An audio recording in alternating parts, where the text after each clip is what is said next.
자, 오늘 시편 10편 말씀 가지고 주를 의지하는 외로운 자라는 제목으로 말씀을 함께 나누도록 하겠습니다. 저희가 계속해서 시편을 살펴보고 있습니다.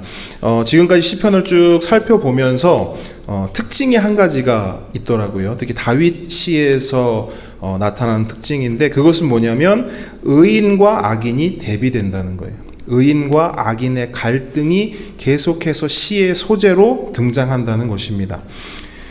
특히 이제 시편 1편을 보면 그 대비가 가장 확실하게 드러나고 나타나고 있죠. 시편 1편 3절로 6절을 보면 그는 시냇가에 심은 나무가 철을 따라 열매를 맺으며 그 잎사귀가 마르지 아니함 같으니 그가 하는 모든 일이 다 형통하리로다. 누구에 대한 얘기죠? 의인에 대한 얘기죠. 그러니까 의인은 열매를 맺고 그 잎사귀가 마르지 않으며 모든 일이 다 형통한다 라고 성경은 말하고 있습니다. 근데 4절에 보니까 악인들은 뭐라고 말하냐면 그렇지 않다라고 말해요. 악인들은 그렇지 않다. 악인들은 오직 바람에 나는 겨와 같고 악인들은 심판을 견디지 못하며 죄인들이 의인들의 모험에 들지 못하고 무릇 의인들의 길은 여호와께서 인정하지만 악인들의 길은 망한다라고 시편은 분명히 밝히고 있습니다. 그래서 우리가 살펴봤듯이 시편 1편은 시편 전체의 주제이면서 시편 전체의 서론 부분을 말하고 있죠. 그래서 시편 1편이 말하고자 하는 시편의 주제는 무엇인가? 지난주에 살펴봤듯이 복이죠. 그죠? 근데 복은 뭐라고요? 복은 무엇이다? 하나님과 함께 하는 것이 복이다. 이거 제가 계속 반복해서 말씀드릴 거예요. 너무나 중요하기 때문에. 그래서 복은 하나님께서 주시는 어떤 것이 아니라 그냥 하나님 그 자체, 하나님과 함께 하는 것 그 자체가 복이다. 그래서 그 복은 오직 의인만 받을 수 있는 것인데, 누릴 수 있는 것인데, 그걸 통해서 의인은 열매를 맺을 수 있고 모든 일이 형통하게 된다. 그리고 그 길은 여호와의 인정을 받는다. 이것이 시편 1편, 그리고 시편 1편이 말하는 주제와 핵심 내용이에요. 복이고 그 복은 하나님 함께 하심이고 그것은 누구만 누릴 수 있다? 의인만 누릴 수 있다. 반면에 악인은 굉장히 간단하게 명쾌하게 이야기해요. 뭐냐면 악인은 뭐냐? 망한다 이거예요. 의인은 형통하지만 악인은 망한다 이거예요. 시편이 말하는 의인과 악인의 모습입니다. 그런데 한 가지 의문이 들어요. 우리가 시편을 계속 읽으면서. 시편 1편에서 분명히 이렇게 얘기했는데 시편을 계속 읽어가면서 특히 오늘 본문을 보면서는 우리가 고개를 갸우뚱하게 됩니다. 왜 그렇죠? 우리가 사는 세상을 이렇게 보면 하나님이 분명히 말씀하시고 약속하신 의인에 대한 약속, 그리고 악인에 대한 어떤 심판, 악인에 대해 어떻게 하겠다 하신 그 말씀들이 우리가 사는 세상에서는 그렇게 잘 드러나지 않는 것 같아요. 그러니까 시편의 말씀대로 그대로 이루어지지 않는 것처럼 보인다는 거예요. 여러분, 의인은 형통하고 악인은 망합니까? 우리가 사는 삶을 보면 그렇지 않죠. 그보다 훨씬 더 많이 우리에게 목격되는 것은 뭐냐면 악인은 형통하고 의인은 망해가는 거예요. 이건 우리 삶 속에서 경험하는 바입니다. 그러니까 정말 아이러니한 상황이죠. 모순이죠. 이해할 수 없는 것이죠. 근데 오늘 본문에서 다윗이 딱 이 상황을 경험하고 있는 거예요. 이 아이러니, 이 모순을 경험하고 있는 것입니다. 먼저 1절을 한번 보도록 하겠습니다. 1절에 보시면 여호와여 어찌하여 멀리 서시며 어찌하여 환난 때에 숨으시나이까, 이렇게 다윗이 고백하고 있어요. 어찌하여가 두 번 연거푸 쏟아내지고 있죠. 어찌하여 어찌하여 어찌하여 어찌하여. 그 예수님께서 그 십자가상에서 엘리 라마 사박다니 이렇게 고백하시죠. 그 중에 라마 있죠. 라마가 바로 이 단어예요. 어찌하여. 하나님이 어찌하여 나를 버리십니까? 거기서 나오는 그 라마가 지금 다윗이 쏟아내고 있는 이 라마와 동일한 말이에요. 라마. 어찌하여. 다윗이 지금 탄식을 쏟아내고 있는 것입니다. 그러면서 하나님께 막 따지듯이 질문해요. 하나님 지금 도대체 어디 계십니까? 묻습니다. 하나님 지금 제가 당장 죽게 생겼는데 어디 숨어 계십니까? 라고 다윗이 말하고 있는 거예요. 자, 다윗이 말하는 지금은 언제일까요? 지금. 다윗이 말하는 지금은 환난의 때를 말합니다. 다윗에게 환난이 왜 일어났습니까? 의인이 망하고 악인이 형통하기 때문입니다. 그래서 다윗은 어찌하여를 연발하는 거예요. 여러분, 우리가 사는 세상도 한번 돌아보십시오. 우리가 사는 세상이 왜 이리 힘들까요? 하나님을 믿고 예수를 믿고 신앙을 가지고 살아가고 있는데 왜 이리 힘들까요? 그것은 다윗이 경험한 것과 크게 다르지 않습니다. 악인이 형통하여 악인이 이 세상의 모든 주도권을 쥐고 있기 때문에 의인이 이 땅에서 살아가는 것이 너무나 힘든 거예요. 왜 그렇게 될 수밖에 없는지 다윗이 계속해서 고발합니다. 2절에 보니까 악한 자가 교만하여 가련한 자를 심히 압박하오니 그들이 자기가 베푼 꾀에 빠지게 하소서. 이렇게 다윗이 고백하고 있어요.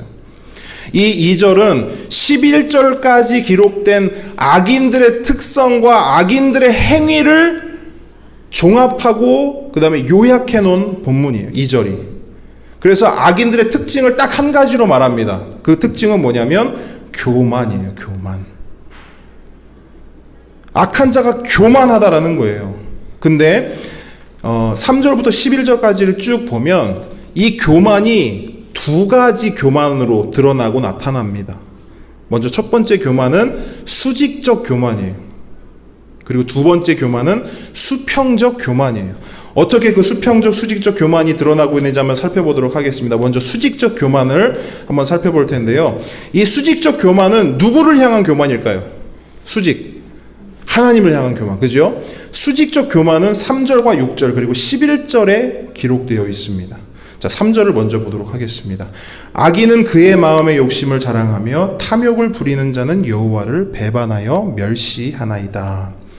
자, 악인의 그 마음에 욕심과 탐욕이 가득하다고 말합니다. 그런데 그 욕심과 탐욕을 마음에 품는 것뿐만 아니라 뭐 한다고 말합니까? 자랑한다고 말해요. 마음껏 자랑한다 그래요. 여러분 잘 보세요. 우리들이 이렇게 살아가면서 관계를 맺습니다. 여러 사람들과 만나고 여러 사람들과 교제를 합니다. 근데 그 사람들이 만나서 하는 게 뭐예요? 이거예요. 마음에 있는 욕심과 탐욕을 자랑해요. 이거 자랑하고 싶어서 막 안달이 나. 사람들이 빨리 만나고 싶어해. 이번에 집을 하나 딱 샀어. 그러면 빨리 누굴 만나야 돼. 왜? 이거 빨리 자랑하고 싶어서. 차를 하나 새로 뽑았어. 가만히 뭐 사진 찍어서 인터넷에 올리고, 가방을 하나 샀어. 찍어가지고 친구들한테 카톡에 막 뿌리고, 나 갖기 싫다는데 남편이 그렇게 이걸 사준다 그러면서 카톡에 막 올려요. 자랑하고 싶어서. 만나기만 하면 이걸 하는 거예요. 이걸 하는 거예요. 저는 모르겠습니다. 목사여서 그런지 사실 이런 교제나 만남은 많이 없어요. 그러니까 성도님들이 뭐 저를 만나서 목사님 저 이번 주에 가방 샀지롱 이렇게 뭐 자랑하겠습니까? 그런 관계는 많이 없는데 주변에서 이야기를 들어보면 어마어마하더라고요. 어마어마해요. 이렇게 가끔 카페나 이렇게 커뮤니티에 글도 올라오잖아요. 뭐 친구들끼리 만났는데 뭐 남편끼리 어떤 차이가 나고 뭐 사는 집의 차이가 나고 그 다음에 타고 다니는 자동차 차이가 나고 아이들이 어떻게 크고 아이들이 어떤 학교를 가고 아이들이 공부를 얼마나 잘하고 이런 차이들이 남에 따라서 막 서로 엇갈리는 그런 관계들을 간접적으로 보게 돼요. 그러니까 결국엔 뭐예요? 서로 자랑하고 싶어서 만날 때마다 피가 튀는 거예요. 팍! 스파크가 일어나는 거예요. 서로의 그 욕심과 탐욕이 부딪히면서 스파크를 내는 거예요. 이게 세상 사람들이 살아가는 모양이에요. 성경이 그대로 얘기하고 있죠. 악인은 그거 자랑하기 위해 산다라는 거예요. 여러분 TV를 켜보세요. TV에서 뭐가 나오던가요? 여러분 제가 이 설교를 준비하면서 진짜 생각해 보니까 TV든 그 다음에 핸드폰이든 키기만 하면 무조건 따라오는 게 뭐냐면 뭐 사라는 거예요. 그죠? TV 보면 예를 들어서 저희 아이들이 그 슈퍼맨이 돌아왔다를 굉장히 좋아해요. 근데 슈퍼맨이 돌아왔다 어떤 그 방송을 하게 되고 집이 나오잖아요. 그럼 잘은 모르겠지만 그 집에 있는 모든 물품들이 다 협찬이랍니다.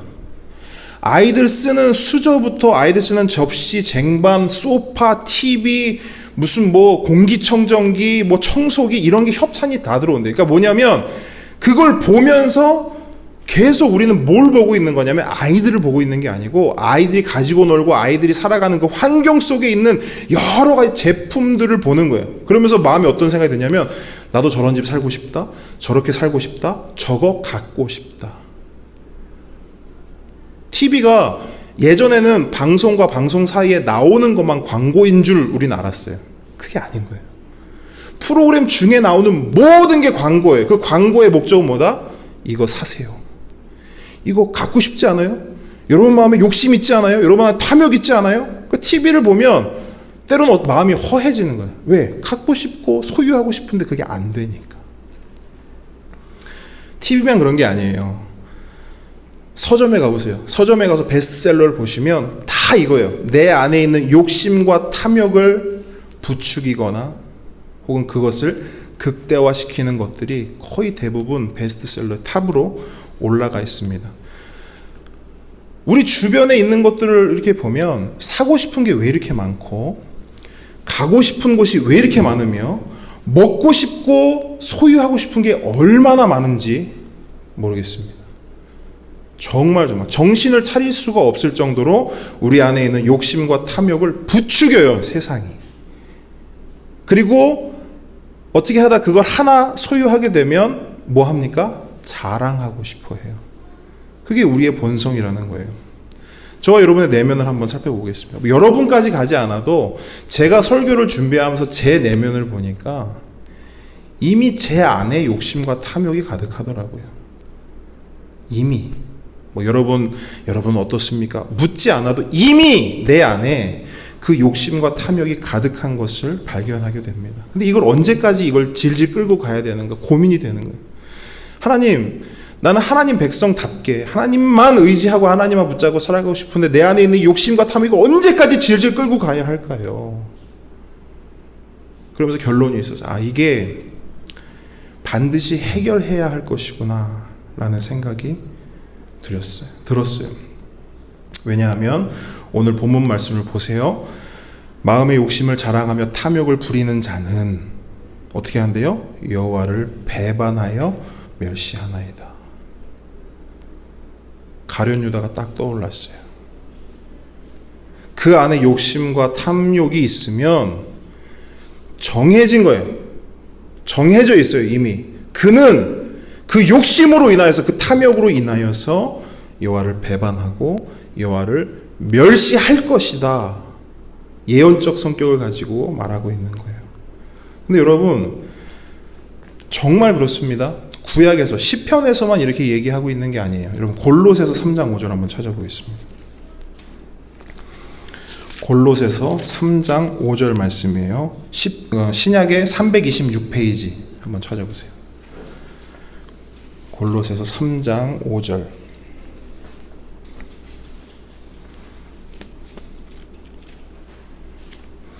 자, 한번 같이 읽어보겠습니다. 시작. 그러므로 땅에 있는 지체를 죽이라. 곧 음란과 부정과 사욕과 악한 정욕과 탐심이니 탐심은 뭐다? 우상숭배니라. 분명하게 이야기하고 있죠. 탐심은 우상숭배니라. 여러분 이건 비유가 아닙니다.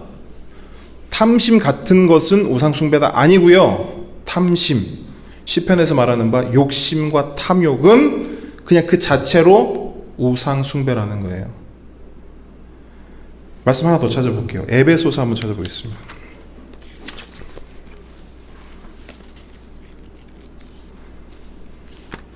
에베소서 5장 5절입니다. 315페이지, 신약의 315페이지 한번 찾아보겠습니다. 잠목소리 읽겠습니다. 시작. 너희도 정녕 이것을 알거니와 음행하는 자나 더러운 자나 탐하는 자 곧 우상 숭배자는 다 그리스도와 하나님의 나라에서 기업을 얻지 못하리니. 자,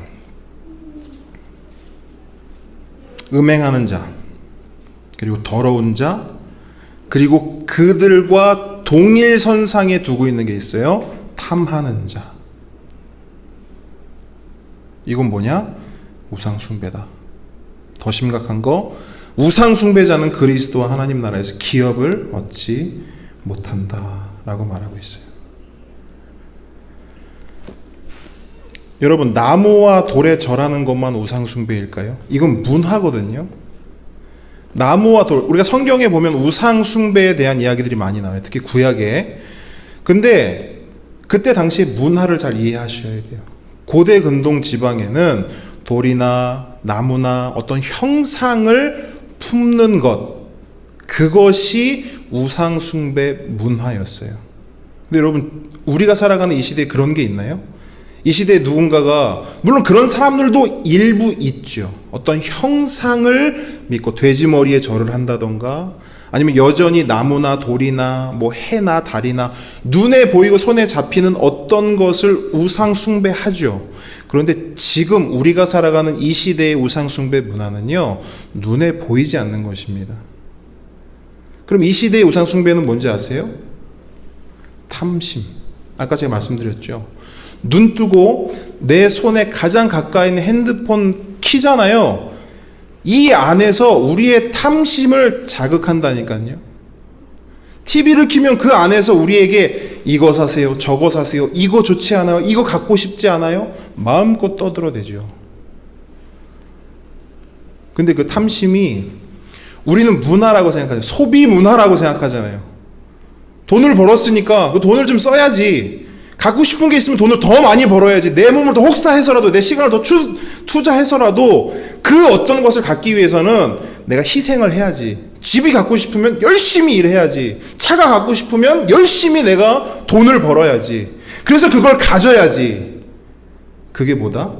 이 시대에 흐르는 우상 숭배 문화라는 거예요. 근데 우리는 이걸 뭐라고 생각하냐면 단순한 소비 문화라고 생각한다고요.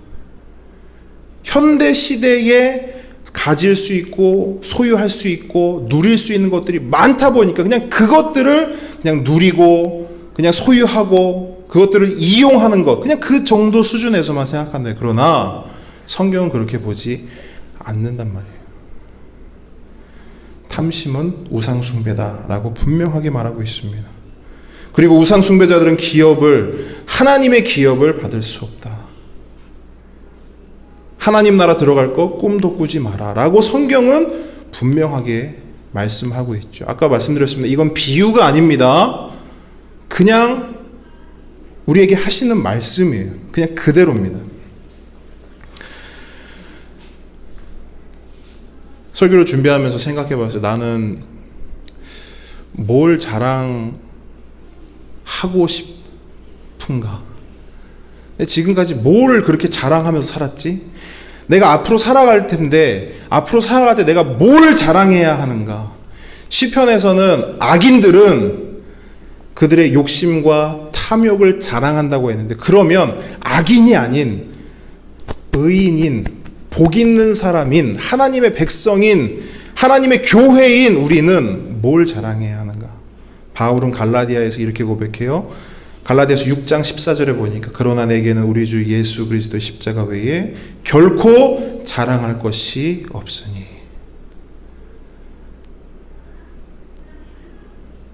이게 답입니다. 그러면서 바울이 뭐라고 했냐면 그리스도 말미암아 세상이 나를 대하여 십자가에 못 박히고 내가 또한 세상을 대하여 그러하니라. 바울은요, 십자가만 자랑하겠다고 고백합니다. 결단합니다. 근데 왜 십자가만 자랑하는가? 이 14절 후반절의 말씀을 보면 이렇게 표현하고 있어요. 그 십자가에 자기가 매달려 죽었다는 거예요. 앞에서 내가 십자가만 자랑한다 하고 그 후반절에 설명을 하는데 뭐라고 하냐면 나는 십자가에 달려서 죽었다는 거예요. 또 뭐라고 말하냐면 세상도 십자가에서 죽었다라는 거예요. 자, 죽은 것을 자랑할 것이 있습니까? 나는 십자가에 죽었는데, 내가 보는 세상도 십자가에 달려 죽었는데 내가 거기서 자랑할 것이 있겠습니까? 나는 예수 그리스도의 십자가만 자랑하겠습니다. 썩어 없어질 것에 대한 욕심과 탐심이 어찌 나의 자랑거리가 될 수 있겠습니까? 나는 죽었는데, 세상은 죽었는데 어찌 자랑할 수가 있겠습니까? 나는 오직 십자가만 자랑합니다. 이렇게 고백하고 있는 것입니다. 자, 다시 본문으로 돌아와서 4절 말씀 계속해서 보도록 하겠습니다. 4절에 보니까 악인은 그의 교만한 얼굴로 말하기를 여호와께서 이를 감찰하지 아니하신다 하며 그의 모든 사상에 하나님이 없다 하나이다. 자, 악인들의 또 다른 교만은요, 하나님 같은 거 없다라고 말하는 거예요. 그리고 이러한 생각들이 사상으로 자리 잡고 있다라고 말해요. 요즘으로 말하면 무신론이라고 말할 수 있겠죠. 무신론이 그들의 머릿속에 꽉득 자리 잡고 있다는 겁니다. 왜 이런 생각을 하게 됩니까? 어떤 악을 행해도 별일이 일어나지 않기 때문이에요. 그냥 마음대로 살아도 하나님이 별 반응이 없기 때문입니다. 이것 때문에 다윗이 어찌하여를 연발하는 거예요. 우리도 답답한 거예요. 세상을 보면 왜 하나님 의인은 형통하고 악인은 망한다고 했는데 왜 악인은 흥하고 의인은 망합니까? 어찌하여 하나님 이렇게 하십니까? 어디 숨어 계십니까? 뭐 하시는 겁니까? 의인인 나 죽게 생겼는데 지금 어디서 뭐 하시는 겁니까? 왜 이렇게 멀찍이 서셔서 아무것도 안 하십니까? 왜 침묵하십니까? 라고 다윗이 쏟아내는 거예요. 5절 6절 한번 보겠습니다.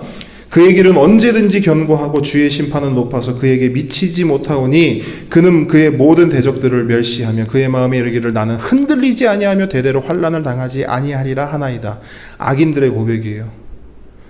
하나님 없다고 떠들며 살아도 그들이 형통하다고 말합니다. 견고하다고 말해요. 언제든지 견고하다고 말합니다. 하나님의 심판은 너무 멀고 높기만 해서 그들에게 미치지 못한다. 우리에게 미치지 못한다라고 악인들이 선언한다는 거예요. 그러면서 악인들이 어떻게 합니까? 하나님의 심판을 비웃는 것이죠. 그리고 속으로 이렇게 생각합니다. 나는 절대로 망하지 않아. 내가 환난을 당한다고? 그렇지 않아. 내가 심판을 당한다고? 그런 거 없어. 하나님도 없고 심판도 없고 환난도 없고 내가 망하는 일은 더더욱 없어. 왜? 하나님 같은 건 없기 때문이야 라고 속으로 생각한다는 거예요. 여러분, 이러한 마음이 드는 이유는 딱 하나입니다. 하나님에 대한 두려움이 없는 거예요. 물론 그들 마음에 하나님이 없다 하니까 하나님에 대한 두려움이 있겠습니까? 11절을 계속해서 보도록 하겠습니다. 11절 보시면 그가 그의 마음에 이르기를 하나님이 잊으셨고 그의 얼굴을 가리셨으니 영원히 보지 아니하시리라 하나이다. 자, 여러분, 악인은요 두려움이 없기에 하나님께서 이 땅의 일에 관심이 없다고 말합니다. 특히 자신들의 악행을 보지도 않고 심판도 하지 않을 것이라 확신합니다. 그래서 그들은 마음껏 죄를 짓는 거예요. 이들이 눈치 보는 거 딱 하나 있어요. 뭐냐? 세상 법. 세상 법만 눈치 봐요. 근데 어느 정도 경지에 다다른 사람은요 세상 법도 가지고 놀지요. 우리가 뉴스를 통해 보지 않습니까? 그런 사람들이 얼마나, 세상 법 위에서 노는 자들이 얼마나 많습니까? 결국 그들은 두려운 게 없는 사람들이에요. 그러니까 그들은 별짓을 다 합니다. 시간이 좀 지났지만 그런 것도 있잖아요. 어떤 그룹의 회장이 마음에 안 든다고 어떤 사람 불러다가 빠따를, 그죠? 그게 말이 되냐고요. 근데 그렇게 할 수 있다고요. 왜? 법 위에 있으니까. 자기가 가장 꼭대기에 있고 자기 위에 아무것도 없어요. 하나님 없어요. 두려움이 없어요. 그러니까 살고 싶은 대로 사는 거예요. 근데 여러분, 진짜 놀라운 게 있어요. 이런 마음들이 악인이라고 말하는, 바꿔 말하면 하나님 믿지 않는, 조금 더 구체적으로 말하면 하나님이 없다고 말하는 그들에게만 이런 마음이 있는 게 아니에요. 방금 우리가 살펴봤던 말씀들이 있잖아요. 그 말씀들을 가만히 보면 여기 이 본문에서 말하는 하나님 없다라고 말하는 것은요 무신론이긴 한데 뭐라고 말할까요? 소극적 무신론이에요. 무슨 말이냐면 하나님의 존재는 인정하는데 그 하나님을 무시하는 거예요. 적극적 무신론은 뭐냐면 진짜 하나님 없다 있다라고 믿는 거예요. 근데 그 사람들의 특징이 있어요. 뭐냐면요, 그 사람들은 하나님은 두려워하지 않지만 어떤 존재에 대한 두려움이 있어요. 이런 거 있잖아요. 야, 이렇게 하면 안 돼. 야, 하늘이 벼락친다. 무슨 말인지 알겠죠? 그들은 하나님은 믿지 않아요. 그런데 어떤 존재는 있다고 믿어요. 그렇기 때문에 하늘 무서운 줄 안다고요. 양심에 거리끼는 일을 최대한 하려고 하지 않는 사람들이 있어요. 무신론들 안에. 그런 사람들은 적극적 무신론자. 근데 소극적 무신론자들은 뭐냐면 하나님의 존재를 인정해요. 그런데 하나님을 무시해요. 말씀 보세요. 자, 자, 4절 한번 보게요. 4절 한번 말씀 보세요. 4절 보시면 아기는 그의 교만한 얼굴로 말하기를 여호와께서 이를 감찰하지 아니하신다 하며 그의 모든 사상에 하나님이 없다 하나이다. 자, 여호와께서 이걸 감찰하지 않는다 이렇게 말하는 고백에는 뭐가 전제되어 있어요? 하나님이 계시긴 계시다는 거예요. 그런데 그 하나님은 너무 멀리 있어서 숨어 있어서 감찰하지 않는다라는 거예요. 5절 보세요. 그의 길은 언제든지 견고하고 주의 심판은 높아서 그에게 미치지 못하오니 그의 모든 대적자를 멸시하며. 자, 심판이 높이 있다는, 심판이 있긴 있다라는 거예요. 그런데 그 심판이 나에게는 해당되지 않는다라고 말하는 거예요. 자, 11절 보면 그가 그의 마음에 이르기를 하나님이 잊으셨고 그의 얼굴을 가리셨으니 영원히 보지 아니하시리라 하나이다. 여기도 마찬가지. 하나님이 계시긴 한 거예요. 근데 그 하나님이 나의 죄에 대해서는 잊어버리셨다라는 거예요. 기억하지 않으신다라는 거예요. 하나님이 계시긴 계시는데 나에 대해서는 얼굴을 가리고 계신다라는 거예요. 별 볼 일 없다라는 거죠. 하나님이 있긴 있는데 그 하나님 두렵지 않다라는 거예요. 근데 여러분, 이게 진짜 무서운 무신론입니다. 근데 이 무신론은 어디에 있는 줄 아세요? 교회 밖에 있지 않아요. 교회 안에 있습니다. 소위 교회 다니고 신앙생활 하는 사람들 마음속에 이 악한 마음이, 이 소극적 무신론이 들어올 수 있다라는 거예요.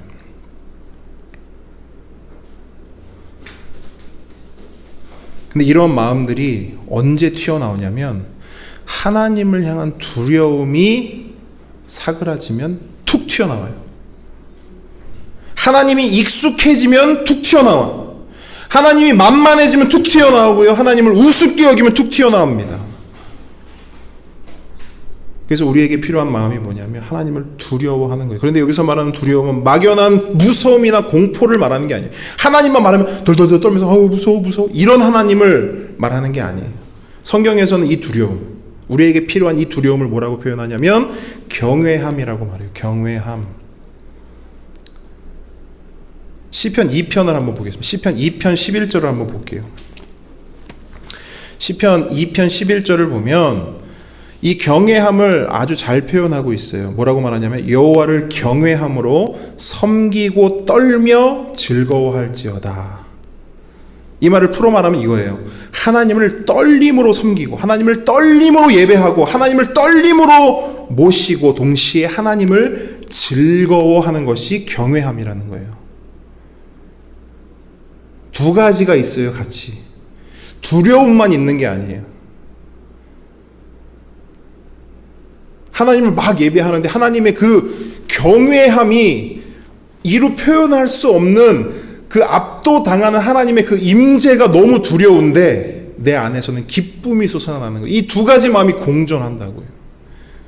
이 경외함이 우리 안에 반드시 있어야 돼요. 왜? 이 경외함이 사라지면 하나님을 믿던 자가, 신앙생활을 하던 자가 이 경외함이 사라지면 믿지 않는 자보다 더 악해지기 때문이에요. 여러분, 전도하기 제일 어려운 사람이 누군지 아세요? 어렸을 때 혹은 잠깐 교회 다녔던 사람들이에요. 근데 그 기간 중에, 그 시간 동안에 교회에 누군가로부터 상처를 받거나 교회로부터 안 좋은 마음을 가지고 교회를 뛰쳐나간 사람은요, 세상에서 전도하기 제일 힘들어요. 그냥 아예 교회를 경험해보지 못하고 하나님이 누군지도 모르고 하나님을 알지 못하는 사람들은 오히려 쉬울 수 있어요. 그런데 교회에서 상처받고 교회에서 신앙생활 했던 사람, 혹은 직분까지도 받았던 사람이 교회에서 어떤 일로 인해 상처받고 돌이켜서 하나님 뭐 있지도 않네 하고 뛰쳐나가 버리면 그 사람은 다시 돌아오기 너무 힘들어요. 근데 왜 신앙생활을 하고 직분도 받았는데 그렇게 뛰쳐나가는지 아세요? 우리가 신앙생활 하면서 알겠지만 이런 거 있잖아요. 다윗의 고백처럼 신앙생활을 해도 하나님이 너무 멀리 있는 것 같은 거예요. 숨어버린 것 같은 거예요. 뭐냐? 교회에서 열심히 봉사하고 섬겨도 하나님이 칭찬하던가요? 그런 거 없어요. 그러면 반대로 내가 신앙생활 하면서 내 마음대로 살아. 하나님이 이렇게 해라, 이런 거 하지 마라 했는데 하라는 거 안 하고 하지 말라는 거 하면서 살아. 그럼 하나님이 벌 주시던가요? 번개를 빡 쳐가지고 똑바로 살아! 이렇게 하던가요? 이 두 가지의 부재 때문에 신앙생활 하던 사람들이 돌아선다고요. 하나님 있지도 않구만. 하나님이 있기는 어디가 있어? 내가 이렇게 섬겼는데 왜 하나님 나한테 칭찬하나? 왜 복 안 줘? 얘기한단 말이에요. 그래서 섬기지도 않고 대충 신앙생활하면 살아요. 근데 웃긴 건 뭐냐면 그럼에도 불구하고 하나님이 터치하지 않으신다는. 평온해. 오히려 형통해. 내 마음대로 사니까 오히려 더 형통해. 옛날 하나님의 말씀대로 하나님의 뜻대로 살려고 노력했을 때는 그렇게 힘들고 불편하고 고난스러웠는데 내 마음대로 사니까 너무 편해. 그러다 보니까 결국 뭐냐면 하나님 없네. 결론에 도달한 거예요. 그리고 교회를 뛰쳐나가죠.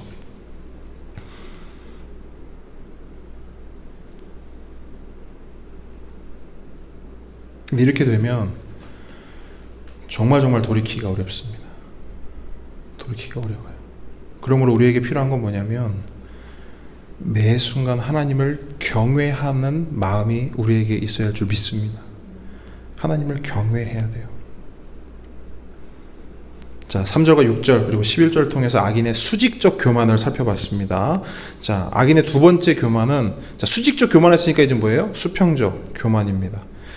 수직적 교만은 하나님을 향한 교만이었다면 수평적 교만은 이웃을 향한 교만이에요. 특히 그 이웃은 누구냐? 약한 자, 연약한 자, 도움이 필요한 자. 오히려 그들을 악인들은 괴롭히고 그들의 것들을 빼앗고 그들을 힘들게 한다고 다윗은 말하고 있습니다. 그 내용이 7절에서 10절까지 기록되어 있습니다. 7절로 10절 말씀 우리 한번 같이 읽어보도록 하겠습니다. 시작.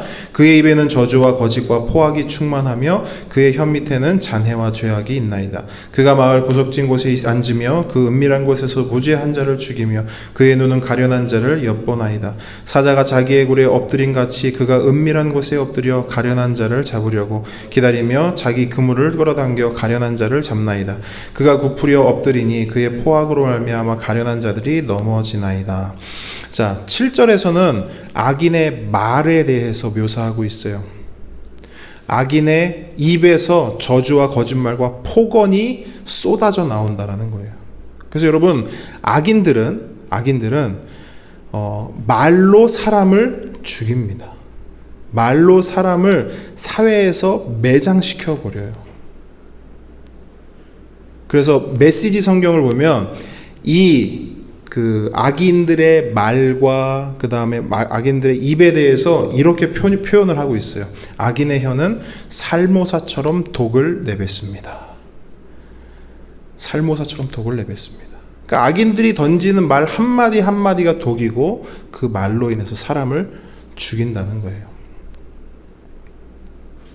자, 8절 9절은 악인의 행동에 대해서 묘사합니다. 악인은 먹잇감을 노리는 사자와 같다고 말하고 그물로 비유하면서 모든 악한 방법을 통해서 먹잇감을 포획한다라고 말하고 있어요. 그런데 여러분, 악인들이 그 약한 자, 연약한 이웃을 공격할 때 아무나 공격하지 않아요. 적당한 먹잇감이 나타날 때까지 숨어 있습니다. 그리고 그들이 노리는, 그들이 원하는, 그들이 공략하고 싶은 먹잇감이 나타날 때만 공격합니다. 그 대상은 누구냐면 가련한 자예요. 가련한 자가 계속 나오죠. 반복되어 나옵니다. 가련한 자는 누굴 말하느냐? 1차적으로는 가난한 자를 말해요. 그리고 조금 더 그 의미를 풀어보면 이렇게 돼요. 힘 있는 자들에게 대항할 수 없는 자. 그러니까 힘이 없는 자들이죠. 그래서 악인들이 찌르면 찔리고 밀면 넘어지고 빼앗으면 빼앗길 수밖에 없는 자를 여기선 가련한 자라고 말합니다. 그래서 이들은 어떤 특징이 있냐면 도움을 청할 사람이 없어요. 그들을 도와줄 사람이 없어요. 그래서 그 가련한 자들은 누구만 의지하는가? 이 문맥에서 보면 오직 하나님만 의지하는 자예요. 그래서 이 가련한 자는 세상에서 봤을 때는 망한 자예요. 세상의 관점으로 보면은 저주받은 자예요. 왜? 아무것도 가진 게 없기 때문이에요. 빈털털이에요. 돈도 없어요. 백도 없어요. 아무것도 가진 게 없어. 그래서 뭐 하냐면 이 세상에 도움 청할 곳이 없어서 누구에게 도움을 청해요? 하나님께 도움을 청하는 자예요. 그게 바로 여기에 나오는 가련한 자입니다. 근데 이 가련한 자를 악인들이 노리는 거예요. 왜 노릴까요? 첫째, 그들이 밥처럼 보이기 때문이에요. 너무 손쉽게 죽이에요. 죽. 그냥 후 불어서 꿀떡 넘기면 집어 삼킬 수 있어요. 왜? 아무것도 가진 게 없고 그를 도와줄 자가 아무도 없기 때문이에요. 그리고 또 하나, 그들이 하나님을 의지하기 때문이에요. 악인은 그게 못마땅한 거예요. 하나님 있지도 않는 걸, 야 하나님 그딴 걸 뭐하러 믿냐? 그래서 가련한 자를 집어 삼키려고 하는 겁니다. 자, 12절을 함께 보도록 하겠습니다. 12절. 자, 12절부터 15절까지 같이 읽겠습니다. 시작. 여호와여 일어나옵소서. 하나님이여 손을 두옵소서. 가난한 자들을 잊지 마옵소서. 어찌하여 악인이 하나님을 멸시하여 그의 마음에 이르기를 주는 감찰하지 아니하리라 하나이까. 주께서 보셨나이다. 주는 재앙과 원한을 감찰하시고 주의 손으로 갚으려 하시오니 외로운 자가 주를 의지하나이다. 주는 벌써부터 고아를 도우시는 이시니이다. 악인의 발을 꺾으소서. 악한 자의 악을 더 이상 찾아낼 수 없을 때까지 찾으소서. 아멘. 자, 1절에서 11절까지는요, 그 악인의 두 가지 교만을 고발했죠. 하나님을 향한 수직적 교만, 그리고 이웃을 향한 수평적 교만입니다. 근데 다윗이 그들의 교만, 그들의 죄악을 그냥 눈 뜨고 볼 수가 없는 거예요. 그래서 하나님을 부르면서 재촉합니다. 아까 전에는 도대체 어디 계십니까? 왜 이렇게 멀찍이 계십니까? 왜 숨으셨습니까? 말하지만 이제는 하나님을 적극적으로 재촉해요. 여호와여 일어나옵소서. 여호와여 손을 드옵소서. 하나님 이제는 침묵하시면 안 됩니다. 이제는 움직이셔야 될 때입니다. 왜? 이 가련한 자들 다 죽습니다. 근데 여러분, 다윗이요, 이 악인들에 대한 심판을 간구하는데 정말 구체적으로 간구하고 있음을 볼 수 있습니다. 11절에서 보면 악인이 뭐라고 말하냐면 하나님은 잊으셨고 하나님은 보지 않는다 이렇게 말했죠. 그래서 다윗은요, 악인들의 그 말을 그대로 되갚아 줍니다. 12절을 보시면 하나님께 가난한 자들을 잊지 마시옵고, 그리고 14절에 보면 하나님께서 보고 계십니다 이렇게 선언하고 있어요. 악인은 잊었다 말하고 보지 않는다 말하지만 다윗은 아니다, 하나님 잊지 않으시는 분이다. 하나님 두 눈 똑똑히 뜨고 다 보고 계신다라고 선언하는 거예요. 또한 3절에도 보면 3절에 악인이 뭐라고 합니까? 하나님을 멸시했다고 말해요. 그리고 또 하나님이 감찰하시지 않는다라고 말해요. 다윗은 이것도 똑같이 되돌려줍니다. 13절 15절을 보면 다윗은요, 하나님을 멸시하는 악인의 죄를 샅샅이 찾으시고 감찰해 달라고 기도합니다. 완벽하게 그 죄들을 찾아서 더 이상 찾아낼 수 없을 때까지 하나님 찾아주십시오. 샅샅이 뒤져주십시오 라고 다윗이 기도합니다. 그러면서 다윗이 뭐라고 말하냐면 하나님을 어떤 분으로 묘사하냐면 고아를 돕는 분으로 묘사하고 있어요. 여러분, 고아는 어떤 존재입니까? 힘이 없는 존재죠. 사회적 약자의 상징이에요. 가장 쉽게 악인의 먹잇감이 될 수 있는 존재입니다. 그래서 하나님은요, 우리가 구약에서 말씀을 쭉 살펴보면 고아, 과부, 개, 그죠? 이 세 존재를 극진히 보살피라고, 극진히 보호해 주라고 말하죠. 그 중에 대표주자가 고아잖아요. 고아. 하나님은 고아를 늘 보살피라고 말씀하셨어요. 다윗은 이걸 안 거예요. 그러면서 말하는 거예요. 하나님 고아를 살피시고 고아를 도우시고 고아를 늘 인도해 주시는 하나님이시잖아요. 제가 그 고아 같습니다. 이 가련한 자들이 고아 같지 않습니까? 하나님 도와주십시오. 이렇게 기도하고 있는 것입니다. 그러면서 다윗이 마지막으로 뭘 얘기하냐면 악인의 팔을 꺾어 주십시오라고 기도해요. 여기서 말하는 팔은 뭐예요? 그들이 믿는 힘이죠. 그들이 붙잡고 있는 능력이죠. 그들로 하나님을 깔보게 하는 어떤 원동력이죠. 힘이 있다 이거죠. 그리고 그 힘으로 뭘 합니까? 그 팔로 뭘 합니까? 가련한 자를 공격하죠. 그러니까 그 팔을 꺾어달라는 거예요. 그들이 가지고 있는, 그들이 믿고 있는 그 힘을 빼앗아 달라고 다윗이 말하는 겁니다. 자, 이제 16절 18절 함께 읽어보도록 하겠습니다. 시작. 여호와께서는 영원 무궁하도록 왕이시니 이방 나라들이 주의 땅에서 멸망하였나이다. 여호와여, 주는 겸손한 자의 소원을 들으셨사오니 그들의 마음을 준비하시며 귀를 기울여 들으시고 고아와 압제당하는 자를 위하여 심판하사 세상에 속한 자가 다시는 위협하지 못하게 하시리이다. 자, 여러분, 다윗의 시에는 또 하나의 특징인데 뭐냐면 다윗의 시는 우리가 지난주 살펴본 거에는 찬양, 그러니까 온전한 찬양시는 하나밖에 없죠. 금요일날 봤던 여호와 우리 주여, 주의 이름이 온 땅에. 이거 외에는 대부분 탄식시잖아요. 근데 그 탄식시를 자세히 보시면 탄식으로 시작해서 뭐로 끝납니까? 찬양으로 끝나죠. 반드시 다윗은 그 마지막 구절에 확신에 찬 찬양과 감사와 그 확신의 고백으로 하나님을 높이는 것을 볼 수가 있어요. 오늘도 마찬가지. 다윗은 처음에 어찌하여 멀리 서 계십니까? 어찌하여 숨으셨습니까? 라고 고백했지만 끝에는 뭐예요? 하나님 왕이십니다. 이렇게 고백하고 있어요. 이방 나라들이 주의 땅에서 멸망합니다. 라고 고백하고 있어요. 근데 여러분, 이 16절 말씀에 좀 특이한 점이 있어요. 뭐냐면 1절에서 15절까지는요 계속 악인 이렇게 표현해요. 근데 이 16절에서는 갑자기 그 악인이 뭐로 바뀌어요? 이방 나라들로 바뀌죠. 여기서 말하는 이방 나라들은 뭘까요? 우리가 계속 살펴보고 있는 하나님 나라가 아닌, 자, 하나님 나라는 뭐예요? 누가 왕이에요? 하나님 나라에서는 하나님이 왕이죠. 자, 하나님이 왕이 아닌 모든 세상 나라들은 멸망할 거라는 거예요. 그 안에 악인도 있죠. 그 안에 악인도 있죠.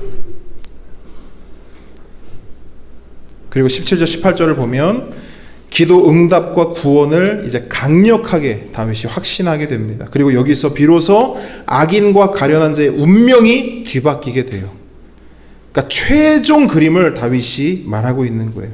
지금은 이렇지만, 지금은 악인들 너희들이, 이방 나라 너희들이 까불고 떠들지만 결국에 최종에는 악인과 가련한 자의 운명이 바뀔 것이다 라고 이야기하고 있습니다. 자, 말씀을 마무리하겠습니다. 자, 우리가 살아가는 세상을 보면 때때로 이해되지 않는 일들이 일어납니다. 그 중에서는 악인이 흥하고 그 다음에 의인이 망하는 그 일도 우리가 보게 됩니다. 그러나 성경은 말하고 있습니다. 뭐라고 말하냐면 지금 우리가 살아가는 이 삶의 현장은 과정일 뿐이라고 말합니다. 이 시간을 견디면, 이 시간이 지나가면 반드시 마지막 때가 올 것이라고 말합니다. 예수 그리스도의 재림과 심판이 있을 것이라 말합니다. 그때가 되면 어떻게 됩니까? 악인은 벌벌 떨죠. 반대로 가련한 자들은 뭘 하죠? 찬양하게 됩니다. 악인들이 이 땅에서는 노래하고 자신의 소리를 마음껏 높였다면 그 마지막 때가 되면 악인들은 벌벌 떨고 가련한 자들이 소리를 높여 하나님을 찬양하고 하나님 앞에서 기뻐 뛰며 춤출 것입니다. 그러므로 저와 여러분들은 그날을 위해 찬양을 준비해야 할 줄 믿습니다. 여러분, 하나님이 숨으신 것 같지만, 하나님이 멀리 계신 것 같지만 분명한 것은 하나님은 지금 오늘 일하고 계십니다. 그래서 하나님만 붙잡고 의지하는 저 여러분 되기를 축복합니다. 근데 여러분, 그 하나님만 의지하고 붙잡으면 어떻게 되는지 아세요? 14절 말씀 잠깐만 보실까요? 14절 말씀. 14절 말씀 보시면 이 말씀이 너무 귀한 말씀인데 오늘 설교 제목도 제가 이 말씀에서 뽑았는데요. 주께서 보셨나이다. 주는 재앙과 원한을 감찰하시고 주의 손으로 갚으려 하시오니 어떠한 자가 외로운 자가 주를 의지하나이다. 이 말씀이 주는 메시지가 있어요. 뭐냐? 오늘 설교 제목처럼 주를 의지하는 외로운 자 누굴까요? 저와 여러분들입니다. 저와 여러분들은 외로운 자가 되어야 돼요. 고아와 같은 자가 되어야 합니다. 그리고 이렇게 될 수밖에 없어요. 왜? 복 있는 사람이 살아가는 삶이 이러한 삶이기 때문이에요. 시편 1편 2절로 보면 복 있는 사람은 악인들의 꾀를 따르지 않고 죄인들의 길에 서지 않고 오만한 자들의 자리에 앉지 않고 오직 여호와의 율법을 즐거워하여 그 율법을 주야로 묵상하는 자라고 말하고 있어요. 복 있는 사람은 이런 자들이다. 악인들의 꾀를 쫓지 않는다는 건 뭐예요? 세상의 가치로 살지 않는다는 거예요. 세상의 생각으로 살지 않는다는 거예요. 죄인들의 길에 서지 않는다는 것은 세상의 방법으로 살지 않겠다는 거예요. 세상 사람들이 살아가는, 세상 사람들이 그 안에 있는 욕심과 탐욕을 마음껏 뿜어내고 자랑하며 살아가는 그러한 삶을 살아가지 않는다는 거예요. 오만한 자들의 자리에 앉지 않는 것은 뭐예요? 세상의 털을 잡지 않고 세상에 뿌리 내리지 않는다는 거예요. 이런 것들을 하지 않고 뭘 합니까? 오직 하나님의 말씀을 즐거워하고 그 말씀을 밤낮으로 묵상한다고 말해요. 여러분 생각해 봅시다. 이런 사람을 누가 좋아합니까? 여러분 주위에 하나님을 믿는 사람도 있을 것이고 하나님을 믿지 않는 사람도 있을 것인데 하나님 믿지 않는 사람들이 이런 사람을 좋아할까요? 또 하나, 하나님을 믿는 사람, 우리 한 집안 안에도 하나님을 믿는 사람들이 있을 수 있잖아요. 그런데 하나님을 믿는 사람, 교회 안에서도 이렇게 하면요, 교회 안에서도 왕따 당합니다. 유별 떤다고 말해요. 별나다고 말해요. 뒤에서 뭐라고 말하는 줄 아세요? 밥맛 없다고 말해요. 지만 예수 믿나? 지만 하나님 믿어? 지만 교회 다녀? 이렇게 얘기한다는 거예요. 그래서 어떻게 돼요? 때로는 왕따가 되기도 해요. 그 왕따를 성경에서 뭐라고 표현해요? 외로운 자. 외로워요. 왜? 주만 의지하니까. 세상의 가치 거절하고 세상의 방법 하려고 하지 않고 유혹을 하지만 하려고 하지 않고 나는 하기 싫어. 야, 너만 잘났어? 너만 깨끗해? 너만 예수 믿어? 나도 교회 집사야. 나도 교회 다 어렸을 때부터 다녔어. 야, 우리 엄마 권사님이고 우리 아빠 장로님이야. 야, 우리 아빠 목사야. 왜 너만 유별 떨어? 라고 이야기한다는 것이죠. 그런데 하나님은 뭐라 하냐면 세상은 그를 그렇게 외롭게 만들지만 하나님은 그가 귀하다라고 말해요. 복 있는 자라고 말해요. 그래서 오늘의 핵심은 뭐냐면 한번 따라해 보겠습니다. 주를 의지하는 외로운 자는 하나님 앞에서 의로운 자입니다. 여러분, 외로운 자는 의로운 자예요. 그리고 의로운 자는 외로워질 수밖에 없어요. 근데 이게 너무 귀한 게 뭐냐면 외로워지잖아요. 그럼 누굴 붙잡을 수밖에 없어요? 주만 붙잡게 돼요.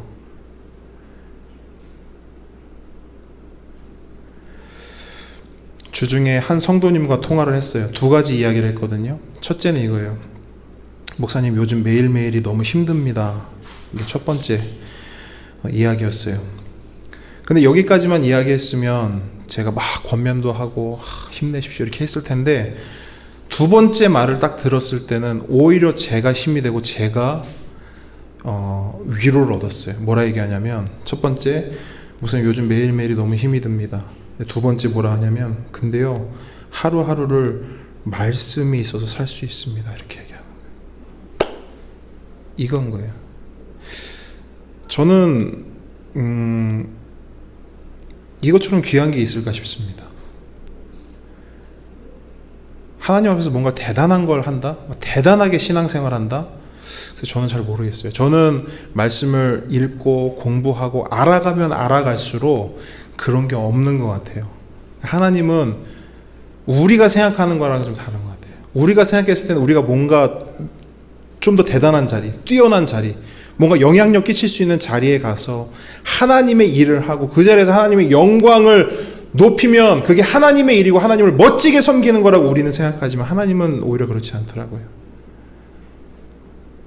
오직 하나님의 말씀을 주야로 묵상하는 자, 그걸 좋아하는 자, 그걸로 인생을 견디고 버티는 자, 그로 인해서 세상에서 왕따가 되고 외로운 자가 돼도 그럼에도 불구하고 주만 붙잡는 자를 하나님이 기쁘게 여기시고 이쁘게 보시더라고요.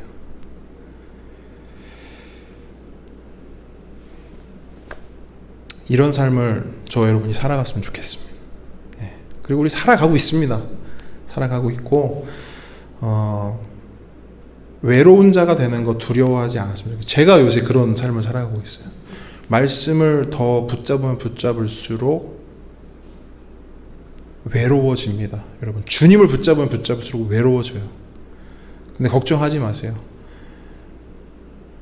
때로는 숨어 계신 것 같고 멀리 계신 것 같지만 하나님 약속하셨어요. 영원히 함께 하겠다. 그죠? 내 안에서 영원히 함께 하겠다. 그 하나님을 붙잡고 이번 한 주간도 살아가는 저 여러분 되기를 축복합니다. 자, 자리에서 일어나겠습니다.